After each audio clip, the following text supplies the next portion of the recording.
Hello, I'm Martijn Gaat and this is Does Logistics Matter? A podcast on trends and innovations in supply chain and logistics. Answering yes to the question today is Elena Robakidze, Business Development Manager at Ahlers. In this episode, we discuss 6 myths about the Chinese market. We talk about the potential for Western companies and the steps they can take to enter the Chinese market. Please enjoy my conversation with Elena Robakidze. Elena, welcome to the show. Hello, it is my pleasure. Good to have you. The first question of this podcast is always, does logistics matter? I think that definitely yes, especially today when we talk about very globalized world where we live in. And yeah, it's definitely very important to have logistics in the right time, in the right place. Good answer. I like it. So how did you end up in logistics? I started my journey in doing international business, and that was my interest always. I'm not very focused on logistics itself, but more in a broader way, looking at international business, doing the business in different markets, focusing on some challenging markets. And I believe today we are going to talk about China. I have quite a long experience in doing business in China as well. So would be glad to share what I have. Yeah, great. So how did you end up in China? Pretty simple. It started just with the interest about the market itself and the language. I started to learn the language, and then I moved to China and started my first business there. So you actually speak Chinese? Yes, fluently. So are you able to say, does logistics matter in Chinese? Or am I really putting you on the spot now? No, that's fine. We can say that 是不是物流很重要? Oh, that is so cool. Okay, I'm not even going to try and repeat that. But that's okay. So nice. So now I know what that sounds like in Chinese. Thank you. So you already said that we're going to talk about doing business in China. And you told me when we had our pre-podcast talk that you want to talk about the top 6 myths of doing business in China, and you're here today to debunk them and tell everybody what doing business in China is really like. So I'm very much looking forward to it. I actually don't know that much about doing business in China yet. And I probably have several of these myths. I believe them myself. So here we go. I'm very much looking forward to it. So the first one, obviously, which is something that, well, I would think that language is absolutely a problem when you're doing business in China. So that's, for me, myth number 1. Language is a serious problem if you want to do business in China. Yeah, Martijn, I agree with you. Definitely when you even just get into the country, of course, you don't understand what people are saying to you. And at the same time, you just don't understand the symbols around you. And everything and everywhere is in Chinese language. Yeah. And of course, it is a very big barrier. But I think that when we talk about doing business in China, then we are moving absolutely to another aspect and another industry where you meet people that they are not for the first time in the business. And I want to remind that China is in WTO for many than 20 years already. I think that it also affects the market and the country itself. So today we talk about population that speak English language as well. And most of the people that are in the business, they English-speaking people. And it's not it will not be a big problem for you to do the business itself. But in case if you want to manage local people, understand some local rules and customs, of course, it will be helpful to understand and speak a little bit of Chinese, but it is not necessary for doing the business there. Okay, so it's definitely a benefit if you do, but if you don't, then it's okay. Absolutely. Yeah. But you do need, but you do need the expertise. So you would need to find somebody who would take care of anything that has to be communicated in Chinese, like managing people. Yeah, indeed. I think that expertise in doing the business itself, it is a general concept. But if you want to dive into a little bit of details, then you just can get someone together with you who speaks the language and will translate it to you. Yeah. Okay. Nice.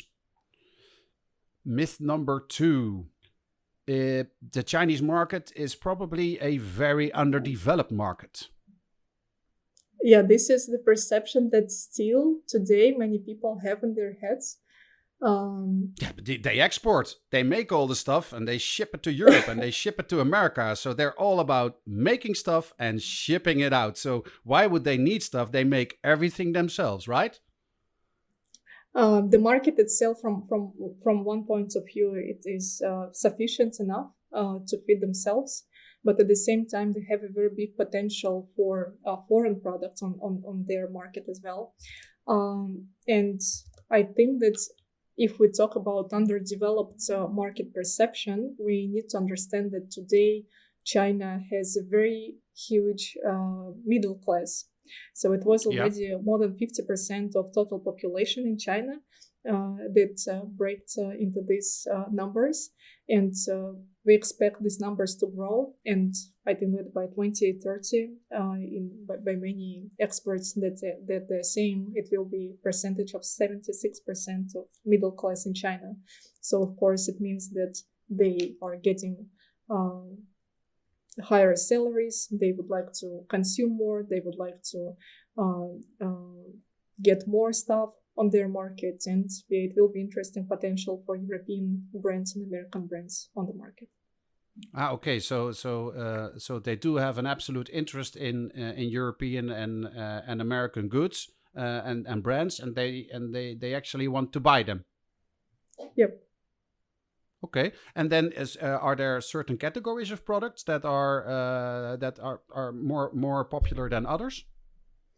Um, I cannot say it now for sure that what are the segments, but what I see in China is that of course the market of apparel and shoes, it Mm-hmm. is very competitive market, and already many foreign brands are presented there. But at the same time, we should not forget about new segments such as cosmetics products, which are mainly presented by Japanese brands and Korean brands, but we also Ah, see opportunities for European companies and American brands there.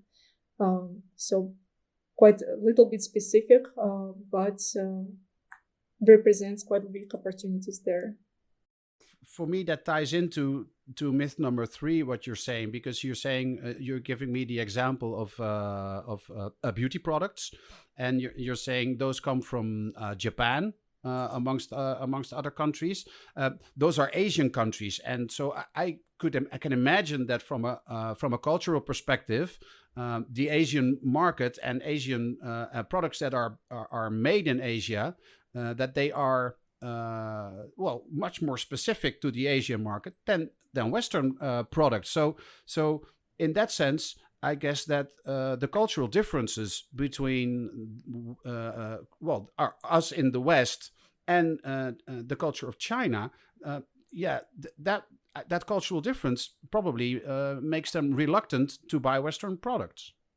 Yeah, indeed, they are physically more closer to China, and of course, it affects this cultural difference as well.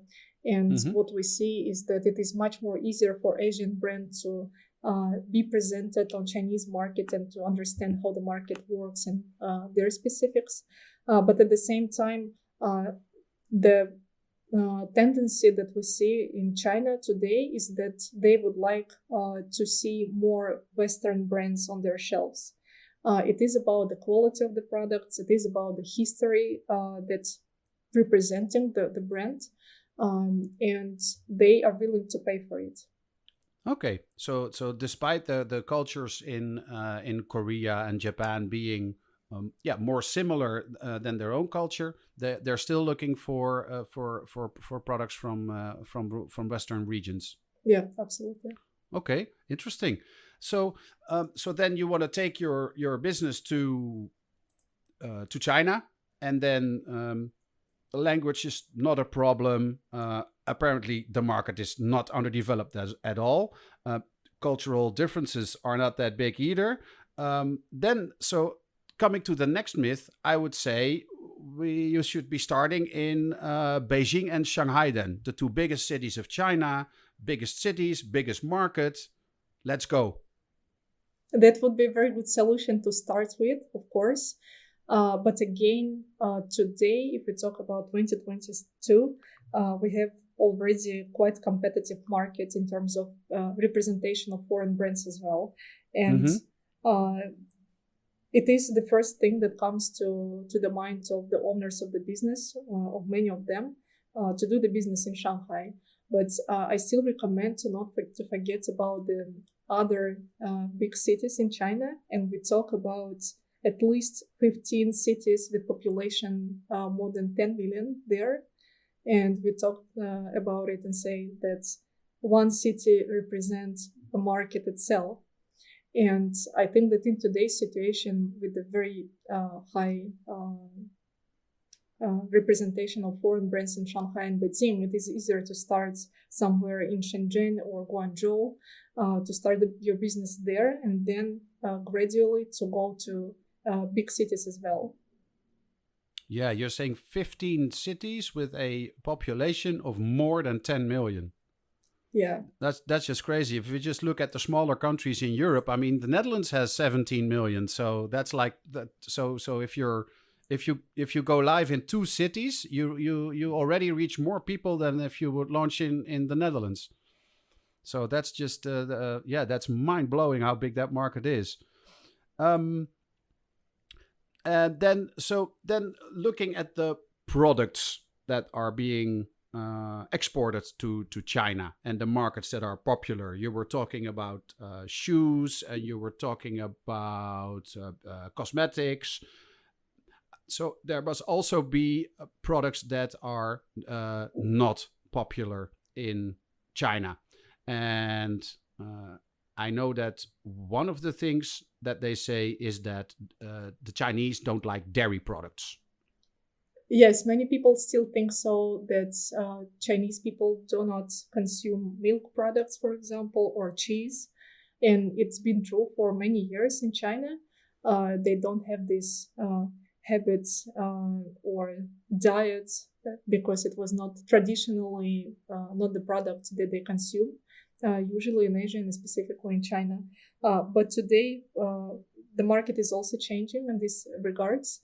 And I even know that on the government level, from the government level, they educate people that you have to consume dairy products because it is beneficial for your health. And many Chinese people today, they look at the dairy market as well, and we see that the numbers are growing for the cheese, for the milk consumption. And today, many brands from Europe, they also consider how I can do the business in that segment in China. Okay, so looking at food and beverage, the dairy product is a very promising market because there's still a lot to be gained, and it's still growing. Yep. Okay, then that was myth number 5. So I guess if it's a top 6, that takes us to myth number 6, and that is online versus offline trade. So myth number 6, I would say you can just start by taking your products there and first start offline, because that's let's say that's the way to go. Yeah, Offline only. that's one of the easiest way. Of course, many companies, they have still this traditional vision of doing business in China. But if we look at the market, we see that 30% of total sales go through offline sales today. So 70 goes to online segment. Of course, it depends on the industry that you work in, but still, the logo of China today is that if you're not presented online, you're not presented in China. And it is more than 50% of all retail trades is done today in China through online sales. So I definitely recommend, of course, not to forget about offline sales, because this is the way how you can be in touch physically with your final consumers, so they can get acquainted with your product, touch and feel it. But at the same time, don't forget that most sales, they go through online channels. And online segment in China is quite challenging one. But if you get the right partner and get the right understanding of the market and how it works, I think that it should work out. I think you told me this in a conversation we had a few weeks ago. So internet penetration in China is huge, if I understand correctly. It's at what percentage? Don't remember exact now, but it is closer to 90%. Wow, and it's all mobile. I mean, I've seen this in. Well, I don't remember what show I was watching, but it was that people they live on their phone, and it's all in what's it called, WeChat, right? It is WeChat. And it is everything Taobao. is in with whatever they do. So that's something that took me a while to wrap my mind around that you would have one single app that does everything. Yes, you can use just only WeChat for paying for the goods, ordering the taxi, paying some services fee, just within one app. Yeah. Okay. So that's one of the reasons that it's so important to be online, because the Chinese live online almost. Absolutely. Yeah. Yeah. Interesting. Elena, thank you for debunking the 6 biggest myths about doing business in China. Maybe for the listeners, it would be nice to hear some important truths about doing business in China. So what would you say are the most important truths? The most important truth, or the takeaways that I recommend, first is to start with experience of China. Of course, it's a little bit difficult to talk about it today, but I would definitely recommend to go to China and to see the all innovations within the cities, infrastructure, how it works, and how people live there. Then you can feel this speed of Chinese people and Chinese business. Then do not to forget before your trip to install the WeChat app. Yeah. The famous one which you can use for everything in China. And it is true that Chinese people, they do business mainly within the WeChat as well. So they send messages, they discuss the business, they do joint calls via WeChat as well. So you can forget about emailing there, but messaging on WeChat app. And of course, it will be easier to do the business with local partners, and it's very crucial to find the right and reliable partner for you. Yeah. So, and when you're saying partner, what are the things that such a partner could do for you? I think definitely it is about requirements, local requirements of in terms of the taxation, legal, financing questions. Mm-hmm. And of course, if we talk about logistics and transportation of the goods, and then you will have questions, how can I get my goods into China? What are the requirements from customs perspective?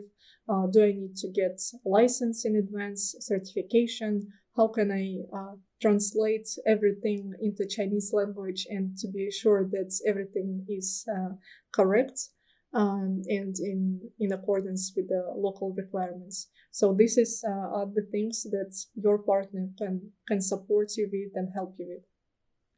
Elena, how does Ahlers fit into this? This is exactly that we provide in China and in other markets, challenging markets as well. So we start with the looking on the business case that company has and their purposes on the market, where they want to be, what is their strategy, how they want to develop the market, and then we help them to understand what should be done in the entire process on every step, how you pick up the goods, deliver them to Chinese market. We help them with all of those small details about that I mentioned about certification, documentation, and all other stuff with customs.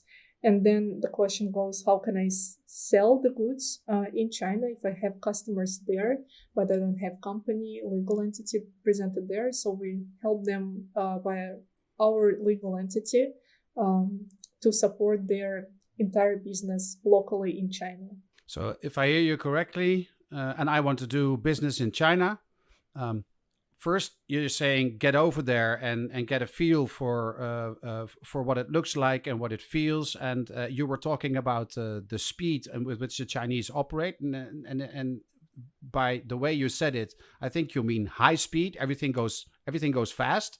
Yes. So I need to do that. I definitely need WeChat, and I need a good partner. And if I understand you correctly, I, for the main part, have to worry about marketing and sales. Indeed, this is the only thing that you will be focusing on, your commercial strategy on this market, marketing, and the way how you deal with your customers and your team, sales team in China. Elena, perfect. Thank you for debunking the 6 biggest myths about doing business in China. Thank you again for saying, does logistics matter in Chinese? That was one of the favorite parts of the podcast for me. And it was, thank you. I learned a lot. Thanks for having me. Thank you, Martijn. Thank you for listening to Does Logistics Matter? For more on trends and innovations in supply chain and logistics, visit our blog at www.logisticsmatter.com. This podcast was produced by Dimitri Vleugel. The music is based on a sample by Ruggerman and produced by Michael Spengler. This episode was sponsored by Ahlers. For more than 110 years, Ahlers has been helping clients all over the world. Active in 3 regions, Europe, CIS and Asia, they provide state-of-the-art logistics and tailor-made solutions. Their services focus on supply chain solutions, warehousing, project and machinery logistics, secure transportation of high-value and/or theft-sensitive goods, trade facilitation and after-sales services, and supply chain data analytics. Ahlers finds the best solutions that fit the customer profile perfectly. They enable customers to stay focused on their core business and manage innovative supply chain solutions which add value. They solve supply chain challenges in complex environments. Find out more at www.ahlers.com. That's AHLERS.